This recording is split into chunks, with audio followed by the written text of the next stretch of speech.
Hey everybody, I'm Sue. I'm Bob. And we have a problem. Yeah, sometimes little things happen in your rig that you can't explain. We're sitting here the other night and we heard a noise outside. It was like a twang. And now the 6 lights over our slide in the ceiling don't work. Don't work. And the little light went out so we on the checked, dimmer switch. Yeah, we've checked all our 12-volt fuses because, of course, the lights are all 12-volt. And we checked the switch on the wall. There's no power to that. So and all of this is a process, you know. I mean, we literally pulled every single fuse. Yeah, check the simple stuff and first. Looked at it, and we used equipment to do that. Yeah, we've got ohm meters. We've got ohm meters, kind of. Yeah. This kit's really nice. It has plug-in detectors. It has wire. Yeah.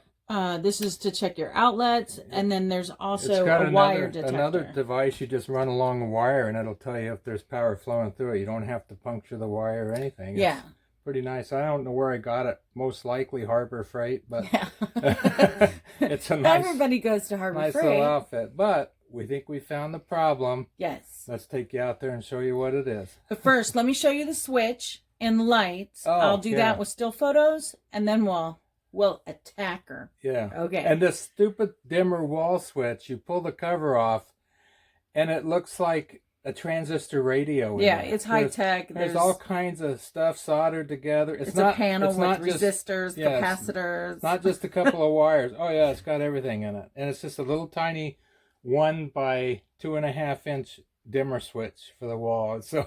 Yeah. So just as a note, before you do anything electrical on your rig, turn off your power. All the power. So you may think just turning the battery switch in the compartment is enough to disconnect your batteries.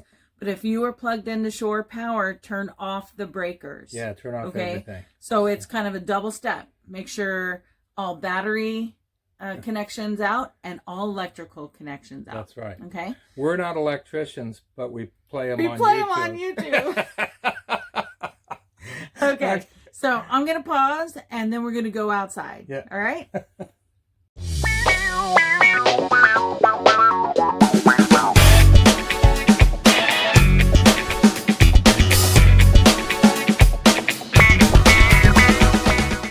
Okay, everybody, as you can see, as we approach the side of the trailer, we have multiple slides. The slide we're most concerned with is the one in the back because that's where the lights aren't working. Here's our power on and off. All right, so we made sure it's in the off position. And we have tape on it so we know when it's on and when it's not. Breakers have been turned off. We switched off all that. All of that's off. Okay. So we're safe. I don't want to fry the old man. Well, maybe I do. So the only electrical in this whole slide is for those lights. It's just for those ceiling lights. And they have casing on these wires. And then it's held up by this spring. So when the slide goes in and out, it keeps the wires out of getting caught in the spring. So we followed the wires, had to be our own investigators. And right underneath the body, we find a junction where the wires come together. Soon as we pulled this out, we found that the wires were corroded in the nut ties. What do they call those? Twisty ties? No, they're not twisty. They put them on and then they crimp them. Yeah. So, yeah, that's what they are. So, yeah. So we're gonna replace those. We'll actually not replace them. We're gonna change them to just twisted wire with electrical tape. Yeah. Because for some reason they're corroding. We're not really sure why. They get water down inside of them, and it can't get out. It doesn't dry out for some reason, and it just corrodes. So we're gonna have tape on them. All right. So when he gets under there and gets going, we'll step back into it. Grant. Okay, as we get back into it, he's going to strip the wires. We don't have a wire stripper. But wanted to show you real quick the inside of the cap. totally corroded. Yeah. So This trailer's only a year old. only a year old. And you guys know from like class where we talk about electricity, the most conductive metals are copper. So these are copper coated coated copper wires, and this nut has copper on the inside. That's why that corrosion looks green. Yeah, that's why. I'm off of there. There's one. There we go. So he stripped one. It's looking all pretty. Yeah. He's going to do the same to the other. One. So basically he just gently squeezes those side cutters to cut that sheathing from around the side of the wire, and then kind of gets it under the edge and pulls it off. Yep.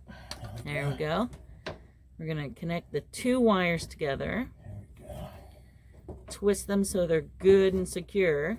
Because this wire does take some tension. The spring takes some of that off there. Yeah, they work in and out with the slide. So okay, now the failsafe. So this is electrical tape. If you've never used electrical tape before, the motion used with this is to get it started, and then as you pull it around, you stretch it. That stretching quality activates the glue onto the layer below it. Sure does. Yeah. And in my opinion, most times you can't use enough electrical tape. Yeah. Yeah, you can't. So you just keep going around it till you have it good and sealed. I usually go two directions, so it can't unwind.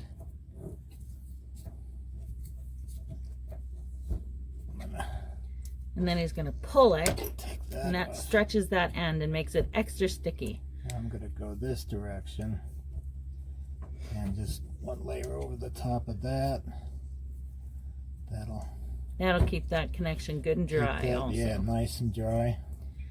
And you'll, when he's done, you'll notice that they put kind of a knot in the wires towards the bottom, and that's to keep them from pulling apart while they're in the casing. And some wires, it's to help water to drip off of it, but that's not the case in this point. You'll see that a lot on antenna type wire and things. They put a knot in it so water will drip off of it. Okay, so there's that one.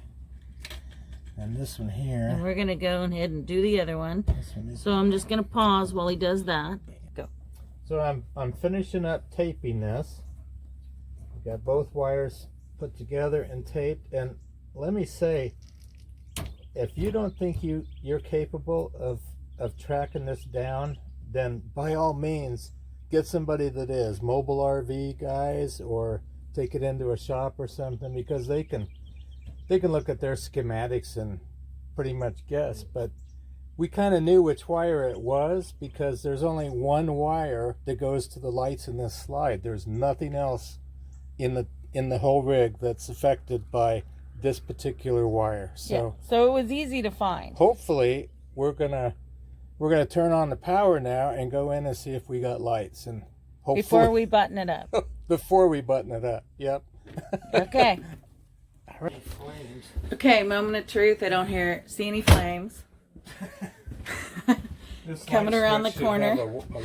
Look, the Hey, light's look at on. there. Touch it, baby. Touch it. Come on. Touch it. Yeah, Hey, huh? buddy. These are the kind that dim if you hold the switch. Yeah.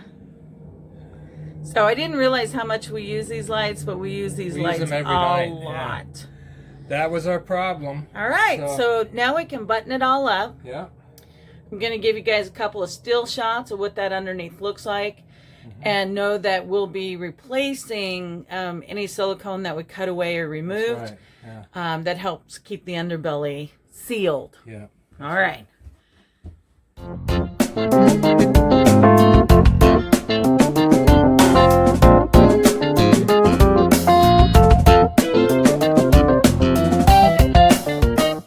Back in there. Okay, we're reinstalling. So he's pushing the excess wire back in there. You know what? I wanted to actually tape these wires together Yeah. right there. Yeah, that way if they pull. Yeah. It'll just give it a little more this be better. So you guys can see this little string of lights we have underneath the trailer. Yeah. That is our mouse prevention. That's right. Mice don't like light, so. So at night, this string of lights is on underneath the trailer, and that helps keep the mice at bay. Yeah. If there is mice, we there don't is. know because we've never seen any, never heard any. Okay, so then we're going to start replacing this plastic sheathing, so we know how far to put that in. Piece of that, yeah. Let's just- So this just kind of opens up, yeah. and it Got a just, slice in it. It's just it's kind of like the household or automotive stuff. automotive. Yeah, that's what it is. There we go.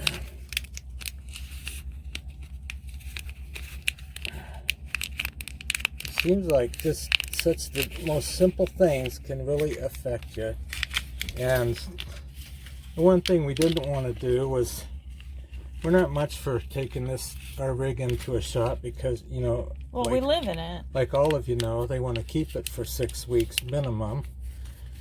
And the other thing is that we have extended warranty, but why spend $100 deductible if we can get down here and try to find out what's wrong?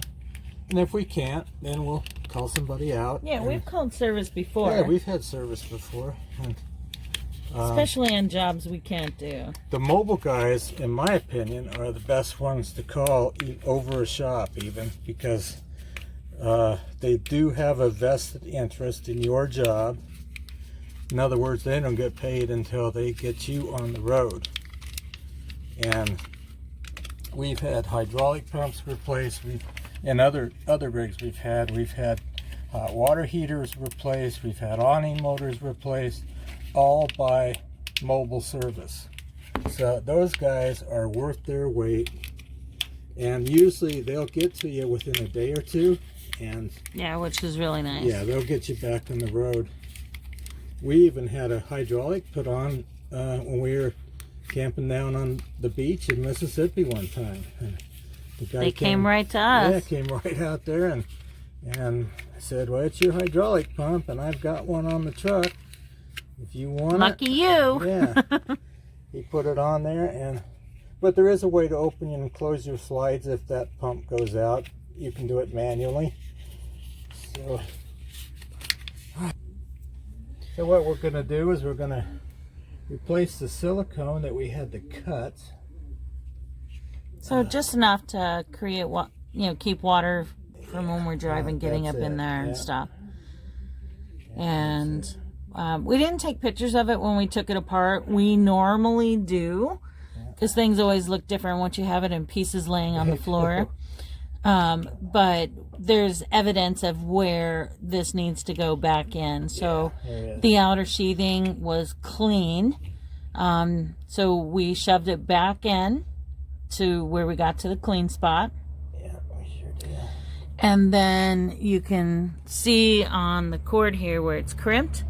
Those are the areas that were tied up to the spring. So making sure that we keep enough slack for the operation of the slide. Yeah, I'm going to replace our screws again. So they'll be tie wrapped back to that spring. And then he's going to replace the belly screws that hold the finish, Cover on too. the cover on. And when he tightens that up, that whole thing will squeeze down.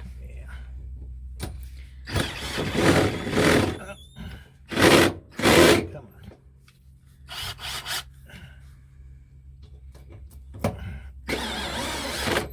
There we go. The darn thing keeps loosening up. Okay. Tell me my battery's getting low. Uh-oh. I got another battery there. The black one in the case. This wire is held up on this spring right here. And I think that's the only purpose for this spring, because it certainly couldn't support the slide. So I'm going to put new tie wraps close to where the old ones were. Hopefully the manufacturer put them strategically for some reason. I don't Hopefully it wasn't in vain, right? So, And that keeps them out of the way of the Keeps 'em out of the functioning way, yeah. parts of the slide. you've got enough slack here, so nothing is stressed or pinched or anything like that. There we go. Another one, and then the third one. Third and final. Helps keep everything in the right spot. All right, and voila, our fix is complete. He's gonna trim those so that they're not sticking out using those side cutters you used before. And we have light! Yay! Right. Ruthie is excited we got it done also. Give me that stick! Come on! Give me that stick! Okay, drop it. Show manners. Ruth? Ruth?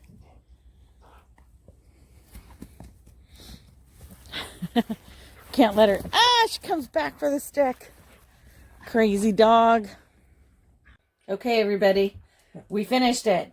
Can you see the bright lights overhead? How nice is that? Yeah, So, one successful job after another. worked out for us.